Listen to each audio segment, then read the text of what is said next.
The Google Pixel 10 Pro XL is named in part after its size, but to get to grips with how good a phone it is, it would be wrong to focus on physical qualities alone. It is easy to point to things like the phone's incredibly bright display or its versatile cameras as major selling points. But this is a phone where the true value lies beyond the specs list. There are, in typical Google fashion, lots of AI features to play around with, features with a wide range of applications and utility. It's just a pity that Google seems to have learned some bad habits from Apple in not having all its features ready for launch day. Plus, Google flagship phones' inherent weakness in terms of power remains, even if battery life has improved. As the final big Android phone launch expect this year, I have been testing the Pixel 10 Pro XL against its main competition and also the latest iPhone just in case you are considering switching to or from an Apple phone. It's resulted in some of the most interesting phone comparisons of 2025 and I am thrilled to be able to take you through them. Pre-orders are up for the Pixel 10 Pro XL and its siblings until retail launch day August 28. If and when you decide to buy the Pixel 10 Pro XL, it will cost $1,199. That's technically more expensive than the Pixel 9 Pro XL from last year, but what's actually happened is that Pixel dropped the 128GB model. It's a shame that you can't get a cheaper extra large Pixel now, but it's not strictly a price hike. If storage matters to you, you can spec 512GB or 1TB for $1,319 and $1,549 respectively.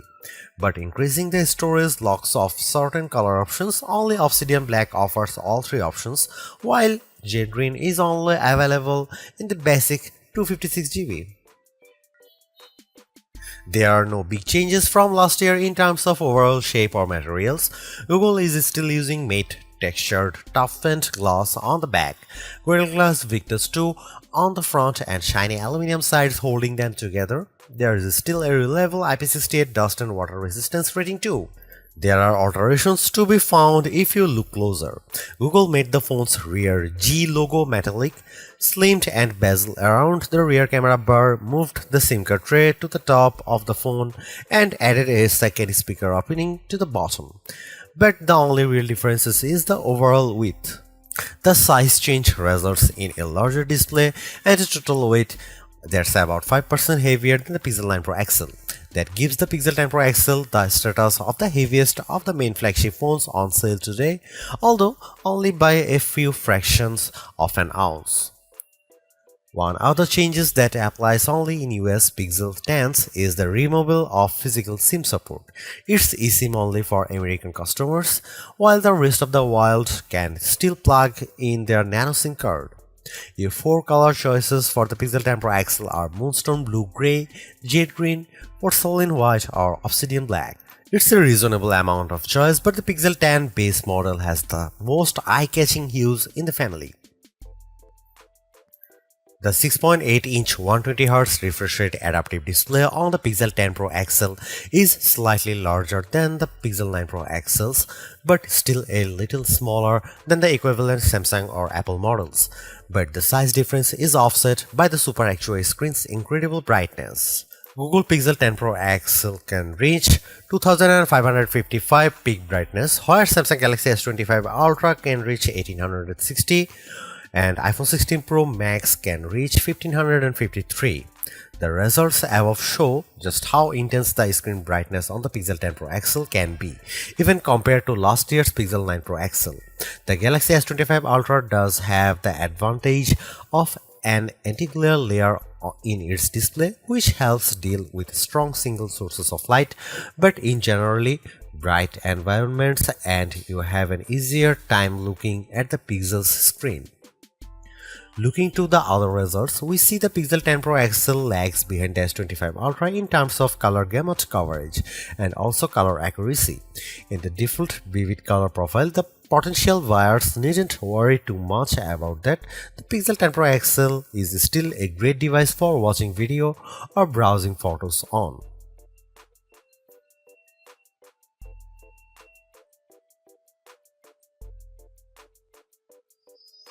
You might be surprised to hear that the Pixel 10 Pro XL's camera are identical to the Pixel 9 Pro XL's, at least on paper. The 50 megapixel main, 48 megapixel ultra-wide, 48 megapixel 5x telephoto and 42 megapixel selfie cameras are unchanged from the 2024 model, as all the upgrades are located on the softer side. Here we can see some camera samples of the Google Pixel 10 Pro XL. Let's kick off the comparisons with main camera shot of a cottage. We see the first evidence of the Pixel 10 Pro XL's apparent default processing priority, balancing the brightness of all colors in the shot. This is perhaps why the Pixel shot is much warmer, with the Galaxy S25 Ultra's image being cooler and brighter. Against the iPhone 16 Pro Max, the Pixel 10 Pro XL also looks less bright but punches up the colors in return. The trees in the background in this view across a park are much easier to make out in the Google photo. And how does it compare against the outgoing Pixel 9 Pro XL? This photo of disused telephone box shows that the Pixel 10 Pro XL gives slightly stronger colors on the blue end of the spectrum, but is otherwise identical to the Pixel 9 Pro XL's image. In the night mode, with our subject being mini bottle of Henderson's relish, we see the Pixel 10 Pro XL struggle to capture the light compared to the Galaxy S25 Ultra, but the Pixel does have less of a red color caused by the curtains in the room than the S25 Ultra, which could be an advantage in some cases. Switching to the ultra-wide cameras and looking over a small stream in a wood, the Pixel's image pales compared to the S25 Ultra's far brighter shot. This is likely as a result of the Pixel's relatively small sensor not capturing as much light and the post-processing not being able to do enough to compensate. Macro mode also uses the ultra-wide sensor, comparing to the Pixel's effort against of the iPhone 16 Pro Max of a pink flower. The Pixel's shot is darker, again likely because of its small sensor, but the image still has good contrast as we can still make out the detail in the flower's center. The final rear camera on the Pixel we need to look at is the 5x telephoto camera, which I pointed at a breeze over a lake. The Pixel has tried to balance the mix of light and shade in the shot, resulting in an apparent lack of color compared to the S25 Ultra, while the Samsung's shot's richer color of the water is appealing. The breeze is blown out in return. The Pixel 10 Pro XL's telephoto camera offers up to 100x max magnification for the first time, except with the power of ProRes zoom. Images at the level are still legible, albeit potentially inaccurate, but let's start at a less extreme 50x. Zooming in on a milestone's curved lettering, it's already obvious that the Galaxy shot is noisier than the Pixel's, but based on my own observation, the Pixel has over-smoothed the stone, removing some of the texture in an effort to clean up the shot. At 100x, this effect is even more noticeable. A stone that's been sitting outdoors for who knows how long is unlikely to be as smooth as the Pixel's shot would have you believe. But in terms of legibility, while both photos still show the lettering clearly, the Pixel shows them in crisper detail. When exporting the images, the Pixel 10 Pro XL conveniently gives you both your original ProRes zoom shot and the processed version, along some interesting comparisons. For instance, we have here a church window about 1000 feet away from where I was standing as I took the photo. It's an impressively sharp shot, but the Pixel's processing system seemed to have read the stone bars between the glass as wood, adding a vertical grain effect. While the detail of the brickwork has been impressively recovered, it shows a big limitation of these generative detail enhancing tools. It shows you what's likely to be there rather than what truly is there. Google enhanced some of the camera's associated features, such as making best take active automatically with enough photos and offering 50 megapixel resolution for portrait modes. But the all-new feature, and the one I spent the most time with, was Camera Coach, the new photography teaching tool that's accessible right from the viewfinder. This is currently in preview, so hopefully it powers will multiply in the future, but right now it's more of an interactive forming tool. It will detect what you are pointing the camera at, offer some suggested compositions, and then give you tips on which camera lens to use, where to stand, and how to position the subject. If you can, it's a fun, personalized way to learn, but there are so many more tools in the Pixel 10 Pro XL's toolbox.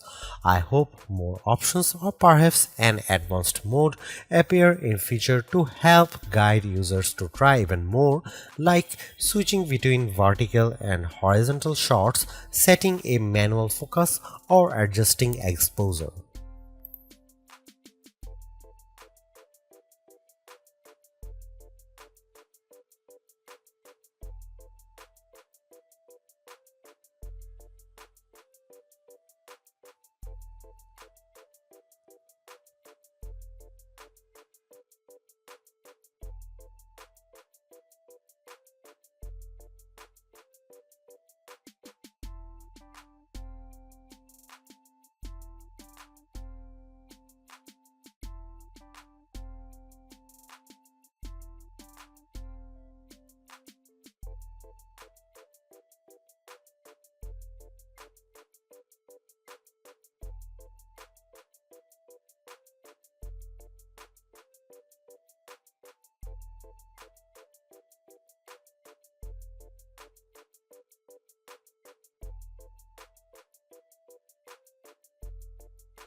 Google's made a few but effective upgrades to the Pixel 10 Pro XL.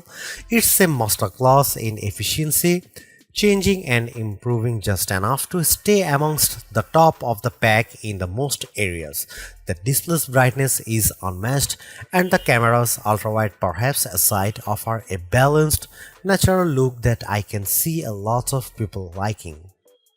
It's unfortunate that the Pixel 10 series is still the lowest powered of the flagship phones on sale today and lags behind its main rivals on battery efficiency.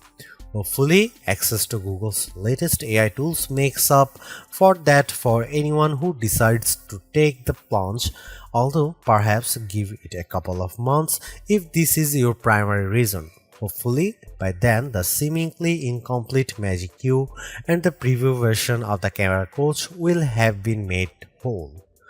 The Galaxy S25 Ultra may still be a better pick for you if you want more power and power efficiency from your phone.